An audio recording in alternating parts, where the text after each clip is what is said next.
To whom much is given, much is required. Part of that requirement is sharing. Culture is the heartbeat within our lives, and it's at the core of so many things. While we live in a time when we are starving for wisdom, I welcome you to your wisdom retreat at Culture Raises Us. Man, it's good. And Val says hi, by the way. Val's like, oh, God, I love Alistair. Please say hi to him. Please send my love to Val and everyone in the house, man. So good to see you. I can't thank you enough for coming on today.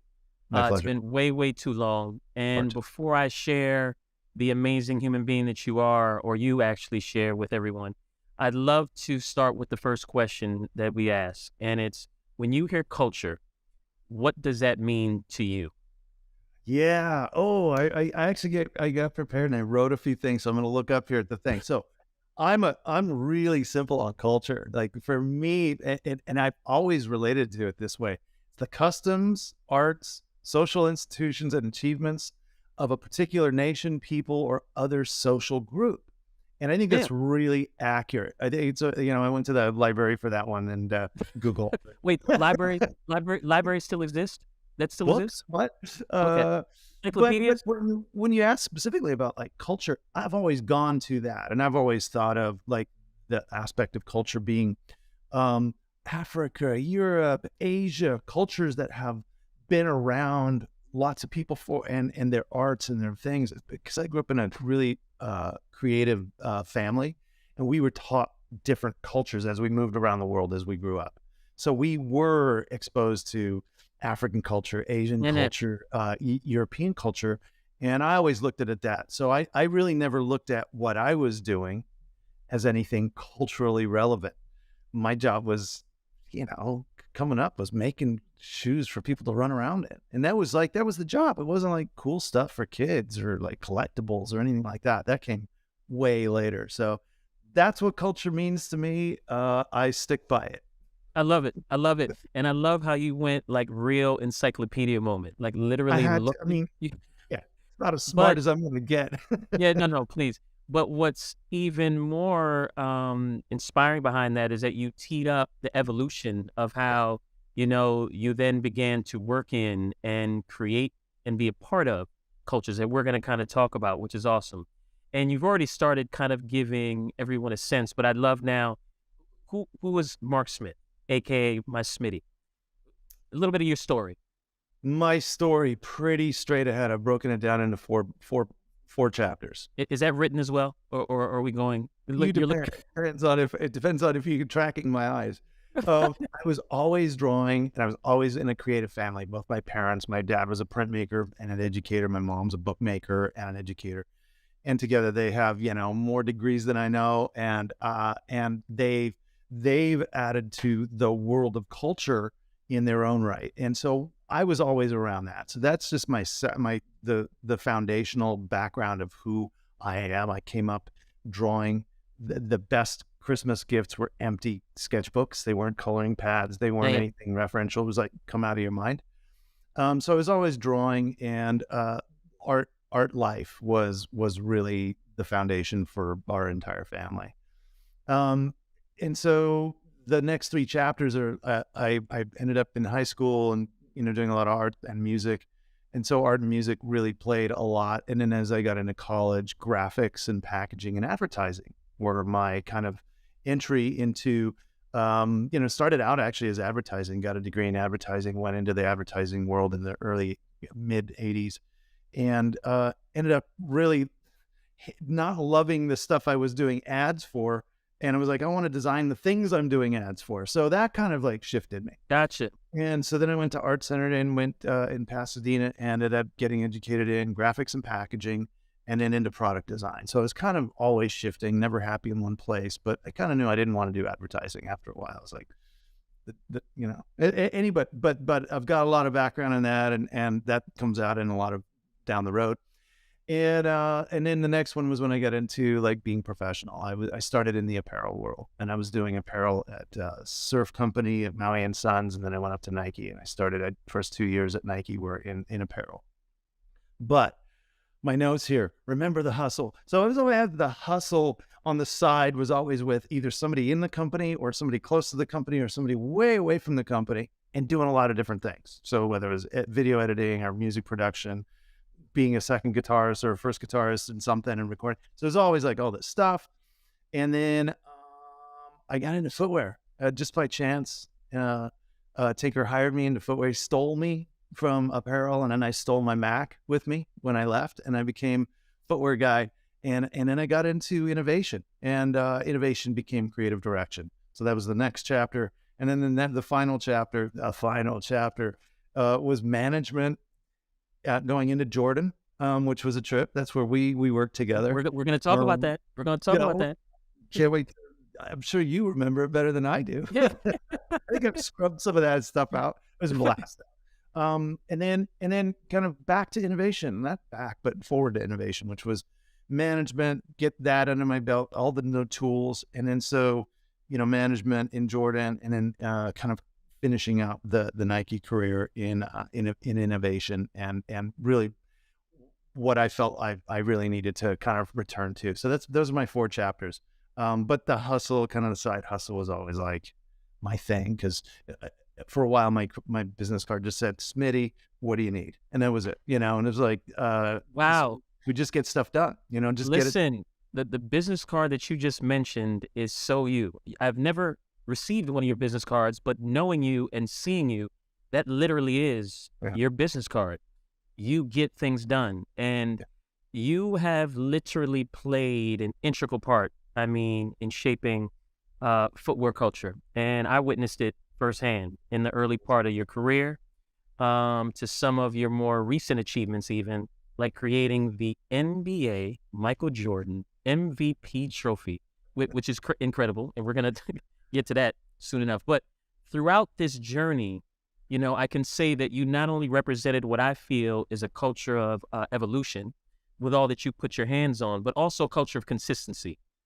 And the consistency showed up in your efforts of delivering excellence, and then even your persona, I think, in remaining super humble, as people are seeing or feeling already, kind, super down to earth, and all the things. And for that, I want to take a moment just to applaud you, firstly. Thank you. That. I appreciate that. Right. And I feel like we connect on that too, because you're looking right in the mirror. Same thing. I would use those same adjectives, descriptives for you. And I think that's why we got along great. Yes, the brotherhood. And Takes one to know one kind of thing. That part, and to appreciate. So footwear obviously plays a significant role in shaping culture as we know it. And with all that you've had your hands on over the years, was there ever like a particular moment where you realized just how big and instrumental this footwear culture was to overall culture as we know it today? It's strange. There were a few moments that hit me between the eyes. Okay. One of them was, and I didn't, this was more of a personal, professional piece. It didn't occur to me how much of a reach the work I would do would actually show up in the world. You're sitting there, you're doing some work, and then you hand it off, and then there's another project, and another one, and pretty soon it's like, it's the factory, and it's just going down the road. But my first trip to Europe with Nike, I remember walking down the street and just seeing the logo I did. It was the Force logo, and it was on a pair of bright, 1990, I don't know what they were, but they were cool. And there was like a logo, and it's walking toward me on the streets. And I just thought, it just flipped me out. So that was like a personal piece, like, wow, I did that. It came out of my head. It's on product that's walking to me, and I have an unexpected reaction to that. It was kind of cool. Really cool. But if you they weren't playing basketball. They weren't playing basketball when they were not playing basketball. They were walking on the street. There you go. So it didn't to me, I kind of was easier with understanding, because I was never a hoop. I never played basketball. I think there's 5 guys on the court. I don't even follow, I don't know, man. But the idea was I knew that we were branding. To me, that was a natural branding and it was sub-branding. It was within category, and now it became its own thing. And it was really wild to see it kind of walking down the street, not on a basketball court. I thought, okay, there's something going on there. The next one for me was probably 12 or 13 years later when we launched the laser stuff.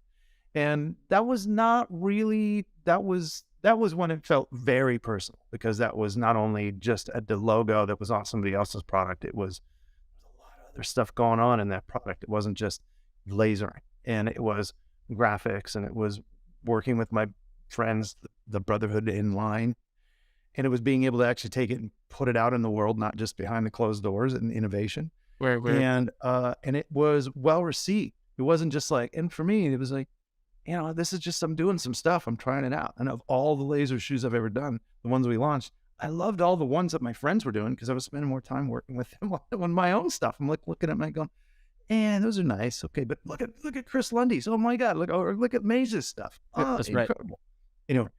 So those are the two big ones when I felt like, okay, that's kind of a little shift, but it was big for me. And then a huge shift where we actually launched something, and there wasn't like a culture around it. And people used to point. Well, that's the beauty of certain cultures, that there's these seeds that people plant, right? Because I always make the correlation to like a farmer. Absolutely. And it's how these seeds are watered that then blossom into these amazing things. Absolutely. And you had a number of seeds that came from very authentic places that then blossomed into so much more, probably because they were so authentic and true to what they are. And it allowed people and individuals to turn them into what they then became, which was something way bigger than what. It wasn't in the brief, and there was no brief. Nobody was saying, hey, this is what we want. And it's no. It was like, we're messing around with some machines and we're trying some stuff out. Yeah. And then somebody came into the office and was like, wow, that's pretty cool. Yep. Can we make a bunch? And I was like, sure. I don't know. Let's. This is so funny, because it takes me back to, I remember meeting you in like 92, I believe, was the year when we first met, when Betsy connected us.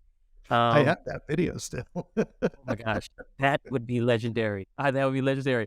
And I used to literally take you around New York City to different neighborhoods. And I think at that time you were working on the Air Raid, which again, the brief of just an outdoor basketball shoe, but we'll talk about how these things then become way more than that. Yeah. And you were looking to get insights from consumers, which. Because what am I going to learn about that in Beaverton, Oregon? Oh, that's a whole nother conversation. You're absolutely right. And I think that then led into your design work on the Jordan 8, which has very similar design language with the strap. No, I didn't do anything on the 8. I started on the outsole on the 9. The 9 on was the 9. Gotcha. Yeah. Okay. No, it was just the outsole, but yeah, I mean, it was all in that same time. The Raid had the straps and the Jordan, and That's right. That's right. Here goes your humble nature, making sure it's very clear on exactly. No, I love it. And so I remember you would always ask some very, very specific questions, on what we thought. And honestly, I was a little surprised at how you would really take the feedback and insight, into account when finishing product, which kind of blew me away. And I feel like there's like a serious discipline that one needs to have to know what information or feedback is actually for the betterment of what's being created, as opposed to defaulting to what I call I'm the designer with the vision, so it's going to be what I say it should be, right? What's that discipline? What is that discipline? I think I got that specific discipline through my advertising. And I got really very heavily into understanding how to edit, and editing is a huge part of advertising. It's so weird, because in advertising, as well as product design, as well as anything, it's like, I want everybody to know everything about everything that this thing has to offer, right? This isn't a phone. It's a computer, but you call it a phone. So I'm going to call it a phone. What do you call it? You call it a phone. So, okay, I'm not going to try and convince everybody else it's a whole different thing. So for me, it was, how do I take the information that everybody has, compile it, put it on the table, and then start weeding through the ones, and just, it's a forced ranking of priorities. And when I would listen to you, I remember specifically really listening to you guys, was really about making a difference, understanding the culture that was there, the basketball culture. And this is new to me, man. I'm a surf kid, barefoot, from Yeah, bro. California, trying to learn it but you guys had the insights, and I just needed to take and force rank them, and the Yeah. highest to the lowest. And lowest is not always the lowest. It's just not as important as the highest. And I just kept going through the forced ranking and going, well, if I hit one or two of these things, and those are the key ones, they see that whether it's you or whether it's an athlete or a celebrity, as long as they see that in the design, I'm listening, I'm doing my job, or else I'm just wasting my time going out there and saying I got all the answers, which I don't. I have very few answers. I mean, I still have very, very few answers. I'm most likely to sit down and let the whole room go off and find out where everybody's at Yeah. now. I go, okay. If you've ever seen my sketchbooks, there's a mix of what I'm thinking, what they're saying, and then it comes out. But it really to answer your question directly, that comes from advertising for me. Yeah, but I also think there's a superpower that you were teeing up, and it's one of being able to listen, to be informed, to then respond or take action based off. I think we live in such a society where so many are not as open to being informed because they feel as if, one, they have all the answers or should, and then two, they feel that if they take it from somewhere else, it discredits them. They're not good enough, or they don't have the answers, where none of us have all the answers all the time. It takes listening and That's taking it. from all these different places and people to then have the answers. That's the beauty of a community, which we all are.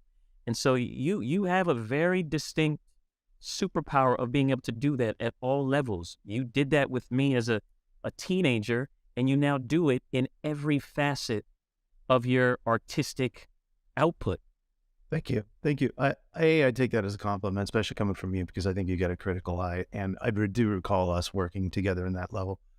I will also say, in addition to honing that, because there were plenty of times, and I'm sure you were in them, where I would just blurt this shit out and be like, so that's where he's at. Huh? Okay, Yeah, I'm not quite sure I'm there with that, but we'll figure it out. but that You learn needs to happen though. That's okay. Yeah, it's okay to be wrong. I've never been afraid to be wrong. That's the other thing. It's like, I've never been afraid to go in and be the idiot in the room, because I'm pretty used to the jester, the jester position in the room. Right. Right. Usually there's some truth to my shitty joke, or excuse my language, by the way. I'm just, No, you're good.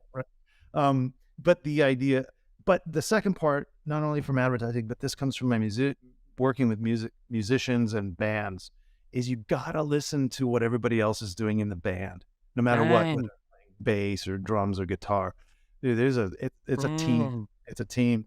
And if all I'm doing is my thing, man, there's no room for anybody else. And you got to let it's just teamwork. It's just I love being that. It's the band.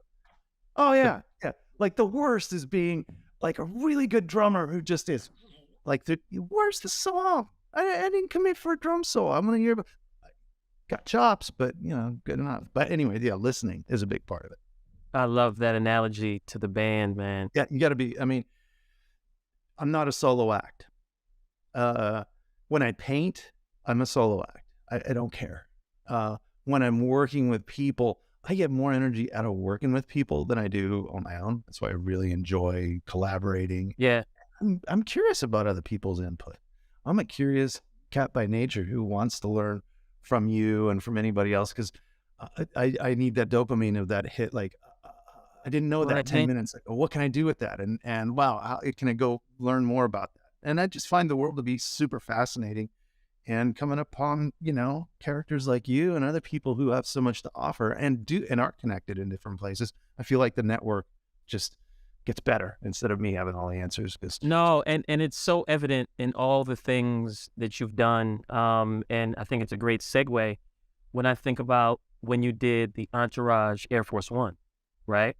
And for those that are not familiar, Entourage is a huge, great show. And if you're not familiar, feel free to look these Air Force Ones up. I because loved that show at that time, but it may not it may not translate as well now. Just go in open-minded. Exactly. What context? We're going to give the context, Yeah. and I believe it might be still one of the most sought after Air Force Ones to date, right?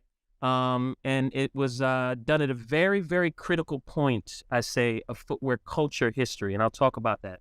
Right. And the reason why I say that, because it was at that point that the Air Force One was probably one of the largest footwear businesses in the market. Yeah. In the market. But it was Absolutely. also still very, very protected from becoming mainstream or appropriated, right? Yeah. And the version that you did actually punched through in what many would say was a mainstream platform, but it didn't come at the expense of Air Force One cultural loyalists feeling like it was being mishandled or appropriated, right? I actually feel like it gave it another dimension of how far it could stretch across multiple worlds or environments. Did you ever have a concern or worry when the model of choice was the Air Force One, given all of that at that time? No, I felt my job was different than my job was definitely unique to having that perception, because it was coming from, it was in a script. So it wasn't internal Nike saying, let's do something from a business standpoint. That's This right. was an external script from Hollywood, came through the entertainment division, and they handed me the script and said, what do you think? And I just went, I could see in my head immediately what it was. And it didn't matter to me at that point. It did not matter to me what the platform was. I just knew how I was going to do what I was going to do. And it was going to be in 2 phases. And the first phase, and I do take things way too far. Like, I know I went beyond. They didn't ask for all this, but I went to the point of creating the artist and his signature style and a website. And I did a show gallery downtown and did all this stuff. Like, it was like a real deal. So that when people, and this was the kind of beginning-ish of internet kind of stuff, when people Yeah. could start searching. Yep. Which is weird to say, you know, like It's Google. very weird to say that, right? Like, it was at the beginning of the internet, like, damn, are you guys ancestral?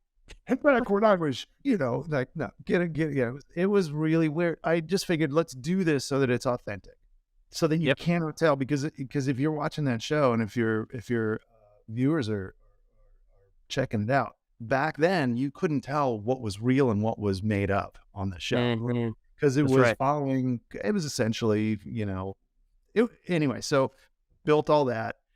Had it in my mind, didn't care what the product was. They could have said Cortez, they could have said Jordan, they could have said the next shoe that was on. I was interested on why they picked the Air Right. Force, but not to the point of like asking or challenging it at all. That was not my job. My job was deliver what looks like a $10,000 gift, you know? And by the time we delivered it, you know, they said, shit, we should have rewritten it as a $20,000 gift. And I was like, yeah, winning. I love They that. looked awesome. I thought they looked I love fun. it. So was the why? So what was their why for the Air Force One? Do you remember? No, I don't have any Okay. recollection as to the choices or why. I just remember reading the script and going, I get it. I know what we need. You know, I know what we need to do here. That's dope. That's dope. So, you know, I talk about this culture of evolution with you. And when I look at all you've done within the footwear industry and then all the other amazing things you've designed, and I'm just going to name a few, the Sincoro tequila bottle, which is beautiful. Thank you. Part of MJ's golf course in Florida, which, cheese, hello. And then this MVP trophy for the NBA, which is now the Michael Jordan MVP trophy. And we can go on and on and on. You often talk about being excited when designing to be the first, the best, or the only, right? And is there one that for you brings out the most sense of accomplishment or gratification or impact? Great question. Really, really hard, because each project presents its own set of criteria. But for me, they all have to land in that first, best, only. And that comes back to the one. Like, we can talk about everything, but like, for me, the inspiration behind something is more as an artist than creating the one versus millions. I love the idea of having something or giving somebody something that is specific to them and is their personal. They look at it and there's this different thing than if everybody else has it. So I'm always looking at it. Am I going to, especially with anything MJ at that level of expectation, refinement, is his eye. And I mean, people just think, oh, he just puts the logo on it and said, no, he Far from it. So far from it. created the game. Let's just Yeah. like, so for me, it's like the first always is like if it can't just be another. For me, first best only is a really good moniker. But I'm always looking at the one and going, okay, if the one is great and I've landed all the parts that need into it, whether it's the bottle, I don't decorate, I'll tell a story and it might look like a cool graphic or a cool pattern, but look into that pattern because it's not just something off the shelf. Like it's going to tell a story. And I like to think that there's room for the first in any category to do something new and different. So I want to be the first. Secondly is best. That's really hard because, how best is Very different. subjective. Very subjective. Very subjective. But if people recognize something as the best, I think that's a great goal. If you can hit one, that's great. If you can hit first and best, great. But if you're the only one that can do it, or you're the only thing on the shelf, or you're unique. And unique is different than different. And so I'm always going to look to see are we the first, best, and only to do this?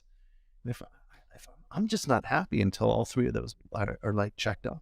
I love it. So what was the checking of the box exercise with this MVP trophy that you created?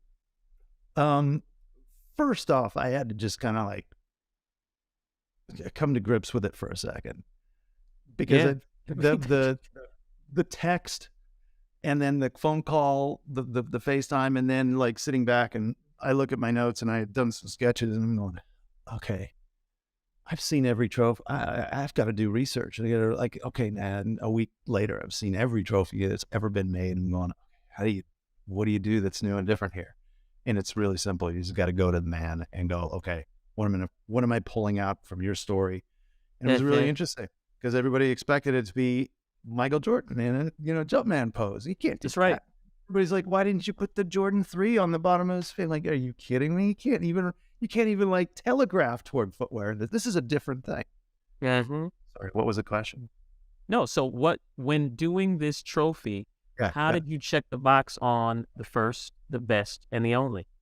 I knew that there was only going to be one trophy. So there's a couple things. There's only going to be one trophy that was going to, if you looked at it without anything, was going to represent the ultimate achievement. And that was going to be this, for me, anatomy wise, the longest, deepest stretch between one toe and one finger. And that's like as far as you can reach. And I said, okay, if we can land that. And your basketball buffs will understand if you look at the pose, if you look at the body, there's some elements to it that may be recognizable to other players. Look at it in the mirror.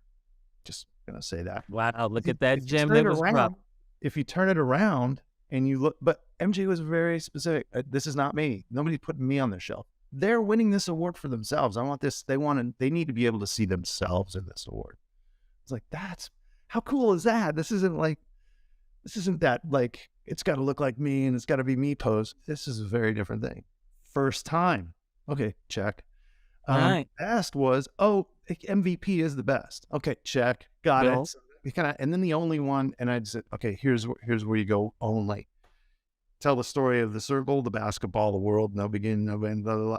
Go up to 5 points. He won 5, 15-degree angle. There's only one. So you start putting these elements together. It's 23.6 inches tall.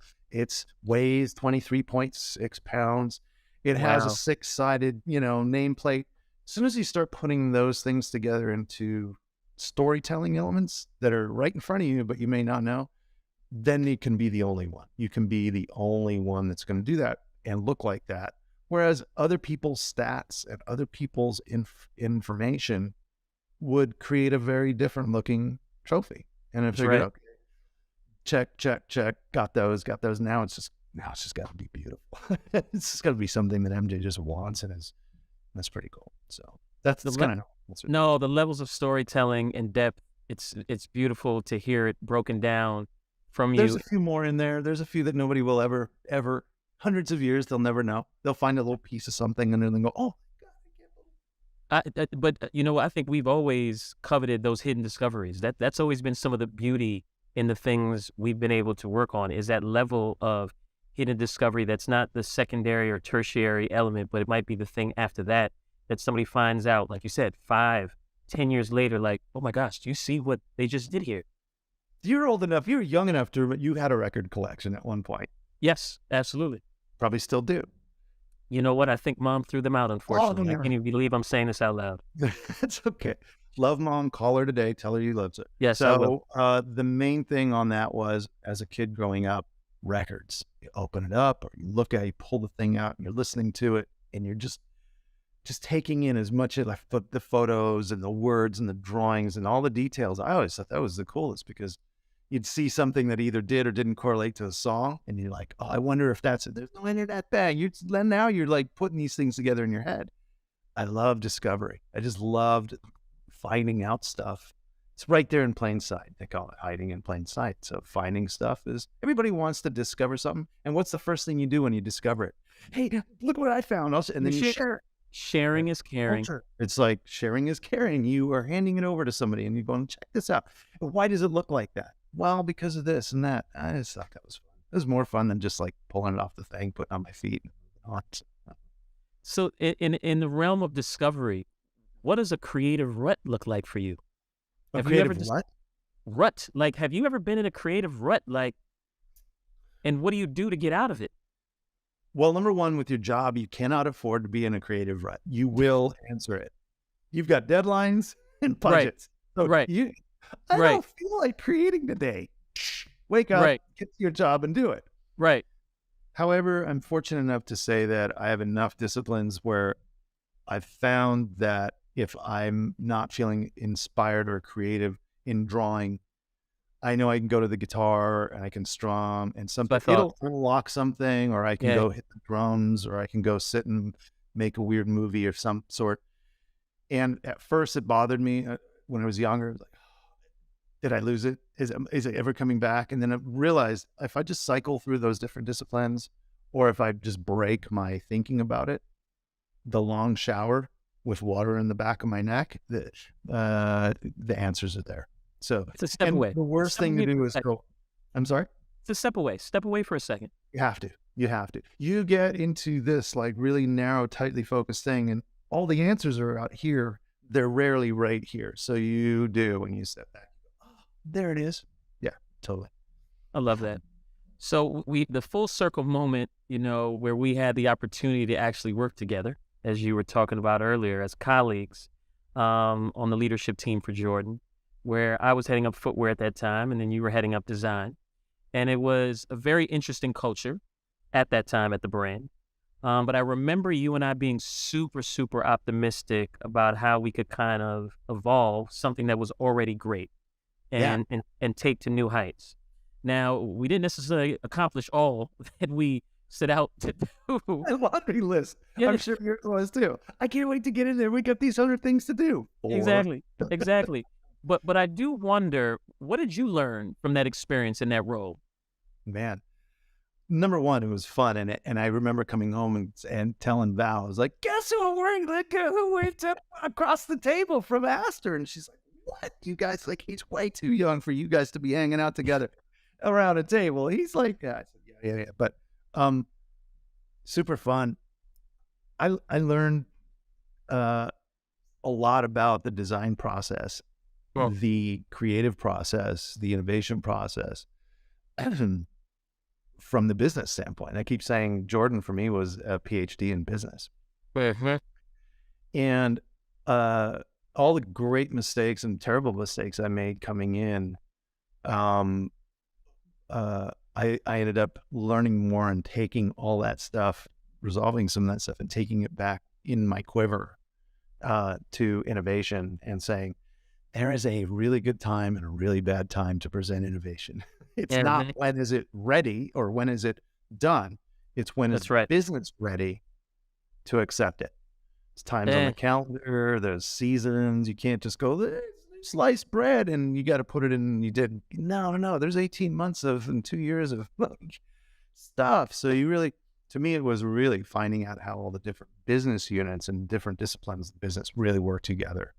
Whereas before that, it was, it was very much a solo flyer and just do something, and everybody would go, "Oh, cool, let's do something," with small numbers. But business is business. It's $1 billion company. You can't just make 20. Well, you can, but Yeah.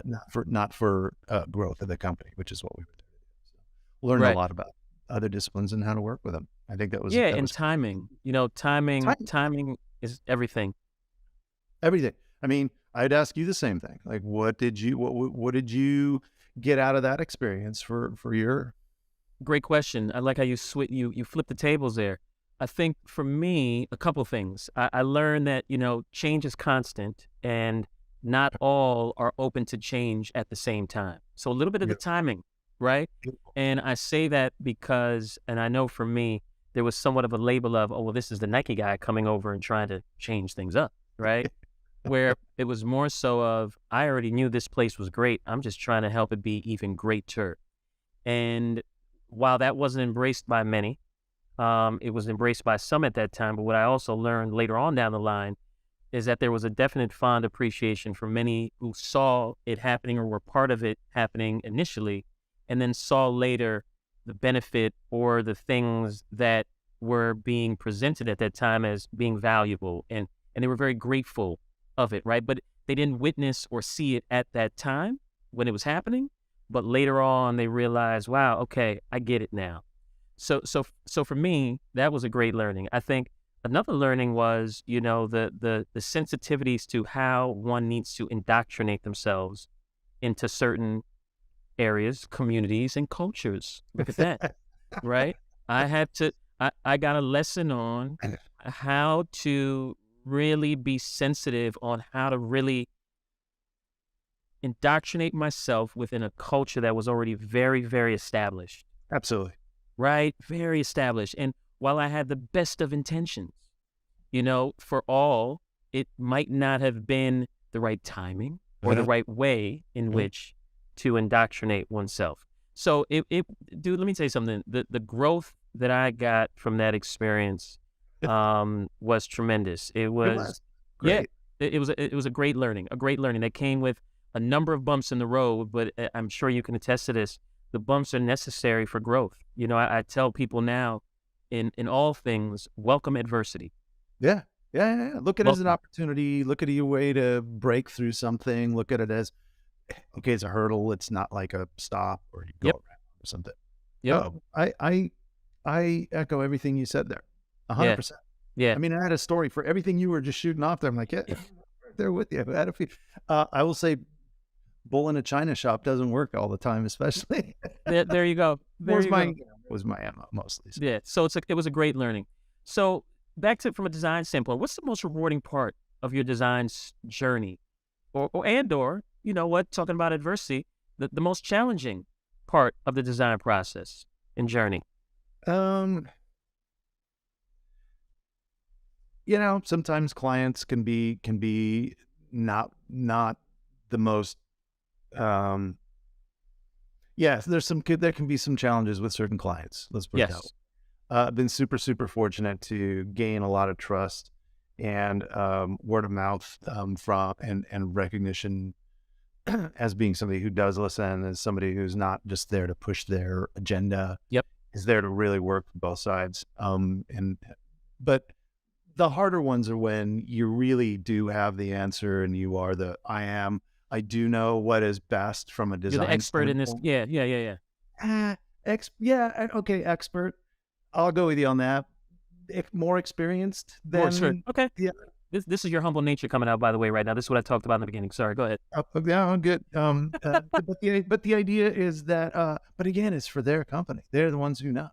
Right. So, Mikey, the balance to can many times, and as a creative, there's a certain emotional struggle. Yeah. No, but I've found regardless every time, and land on a better thing having gone through the struggle. Maybe they didn't like it, but at the end it's just better because having had to deal with that adversity, like you said, welcome it, bring it on. Yeah. Like at this point, I'm the quickest to change direction. If there's a no, or there's like Okay, great. Moving on. We don't need to. Well, maybe if we take no. We're moving on. Right. Like That's right. easy to let go of that. I think it's an opportunity, and I think again, look, man, we're just doing stuff that people want. This is not stuff people need. To me, like this is so Uh, fortunate to be able to do things that like people look at and go, I'll pay money for that, or I'd love to trade you for something like that, versus having to go in a hospital and go, I need this thing cut out of my head, or yeah, like put my arm back on. Like those are two different worlds that are that's totally. right. I keep saying we're lucky to do things that people want, not have to have. So Yeah, I feel remember it. the saying we used to always say, "Hey, look, let's remember we make shoes and T-shirts, right? Remember that? Best was my t-shirt. I think I wore it in a couple of them. It's just said they're just shoes, and that like you get a lot of thumbs up. Like Phil Knight, thumbs up. A lot of people in business. Whoa, that's wait, defaming the brand. I'm like, no, man, but just they are, dude. Context, like context, context. Absolutely, absolutely. But where would you be without shoes? I would be so uncomfortable. But I'm a barefoot guy all the time anyway. But I got to Right. check it. So yeah. So with that, let me ask you: who do you think, or what do you think, has had the largest impact on shaping footwear culture? And was there ever like a lightning in a bottle product moment for you? So this is a tough one, and I wrote this. I did need to write this down. I said I do not know the state of footwear design and culture and how it's played a role in shaping the overall culture as we know. I do not know. Okay. My job was to do cool stuff with performance product. Yep. And my job was then we would do different things with existing product. And I feel like that's like the collector stuff. So Yep. the difference between doing a basketball shoe on court and doing something that would pop off the shelf is different than doing a collectible that you're only going to do 100 of or one of. Right. And I always felt like, to me, it was really important to understand the difference between those two. Yep. Many times people felt like, well, I would change a shoe drop would come and you'd hit, all the haters, and I never cared either side. Like if you loved it or you hated it, like we knew we were doing the right thing. The biggest ingredient in that, I think, is who's in the position to bring all those elements together in order to affect the next step of whatever culture that is. I don't have an understanding of the footwear culture. I'm so clueless. Right. I don't know the business now. I've been out of, I didn't retire. I just don't go to Nike anymore. It's just, and I still love like Nike. We have a great relationship, Yeah. and I still bleed orange. You know that.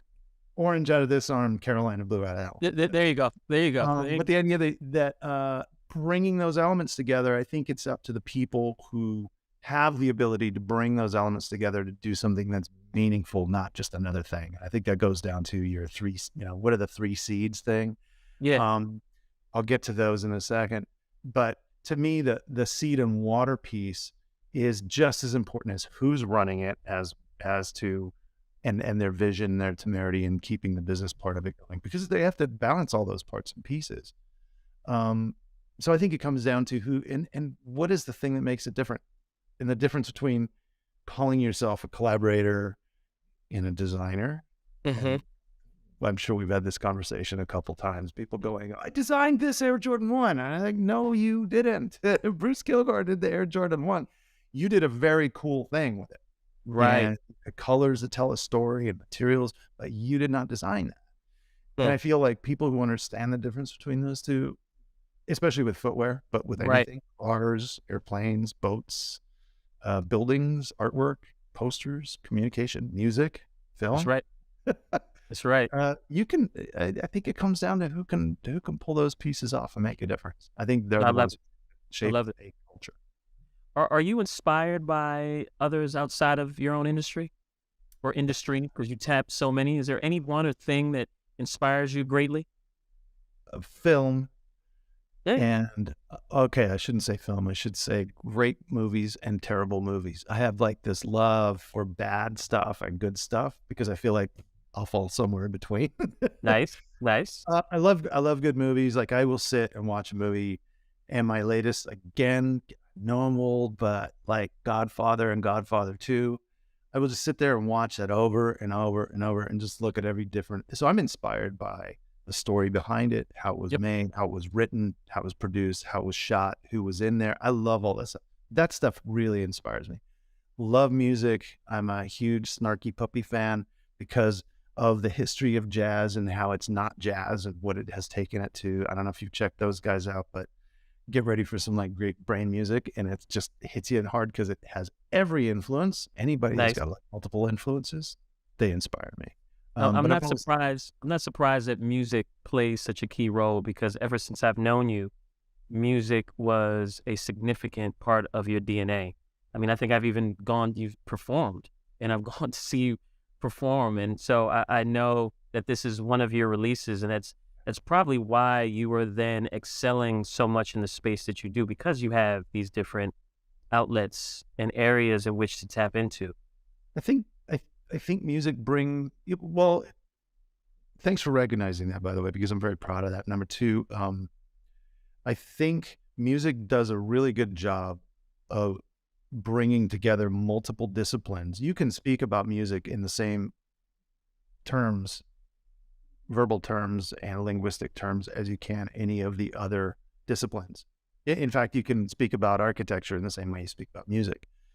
But music has this almost indefinable, it's intangible, number one, so I love it. You can't touch it, can't feel. It's momentary.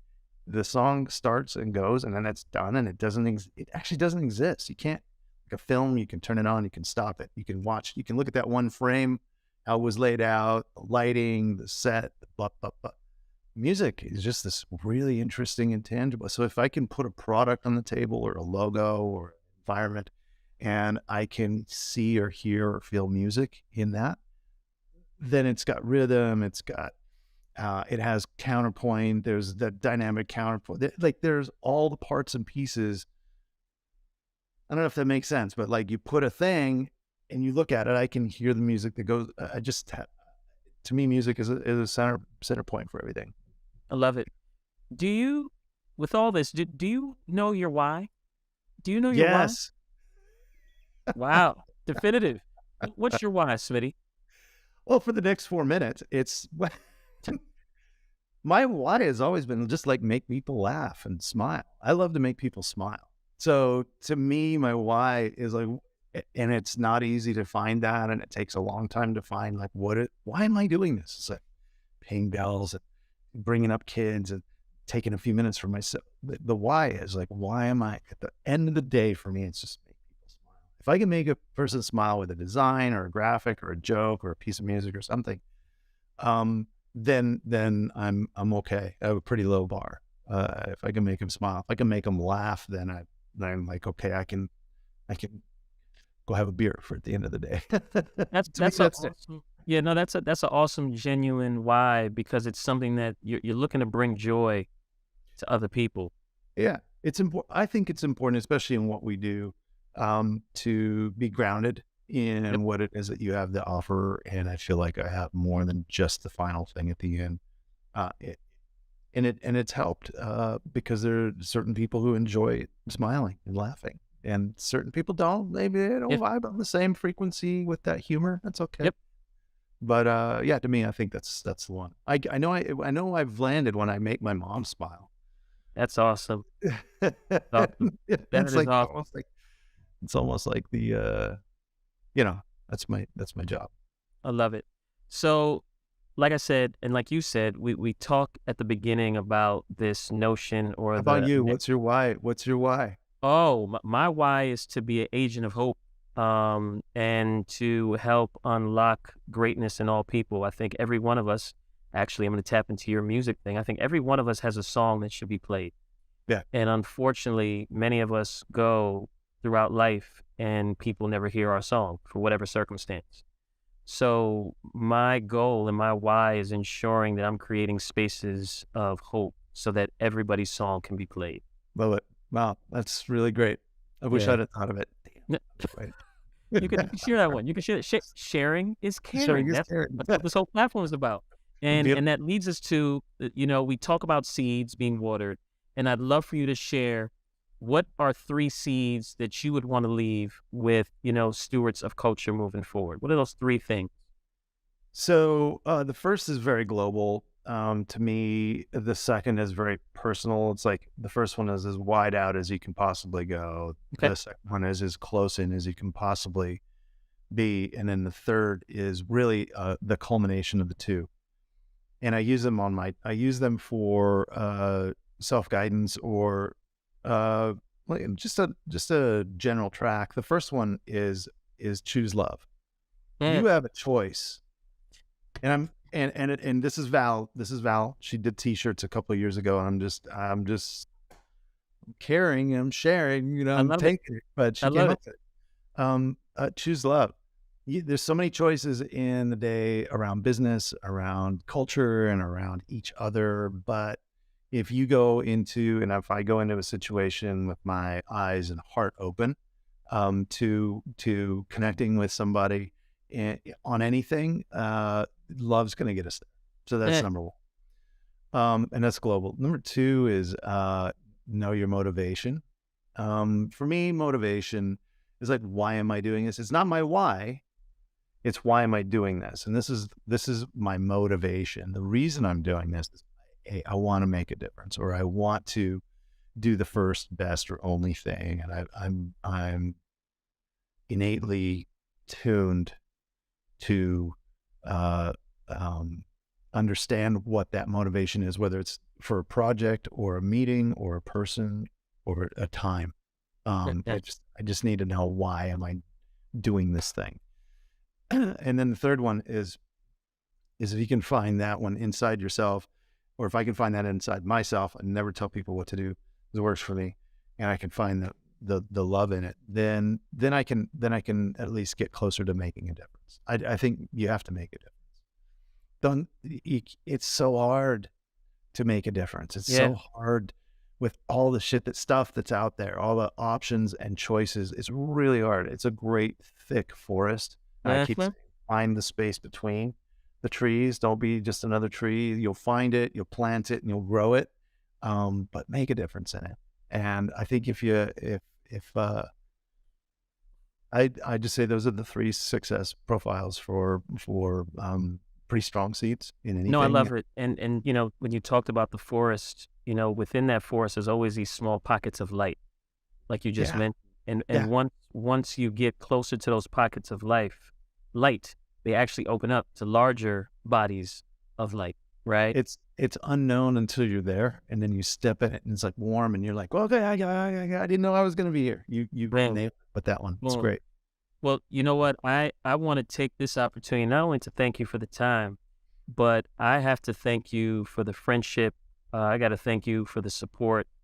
I got to thank you for the genuine spirit that God blessed me with in you, meeting you years ago, and our relationship has done nothing but blossomed even more on so many levels. And for that, I want to thank you.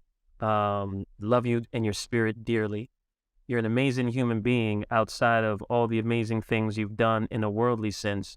You're an amazing human being. I can't thank you enough Well, I for thank all of you. I it. thank you. It's very, very kind. I appreciate that. The same thing. I'm gonna big shout out to Betsy for putting this together in the first time, with the first room, the first time. I mean, that Man, was incredible. I love thinking back to that, and I echo and mirror the same thing back to you. You're a warm spirit. Whether we had never seen each other in years, and on the walk across the plaza at work, or in a meeting room or something, I just always felt like I had a friend there. And yeah, so that was the most important thing in your friendship, is you and your beautiful family and your kids and the whole thing. thank you. The world is a better place, man, that Thank you, you're in, man. and I appreciate what you're doing. So thank you so much for that. Well, I appreciate you for being on here today, man. You are a treasure, bro.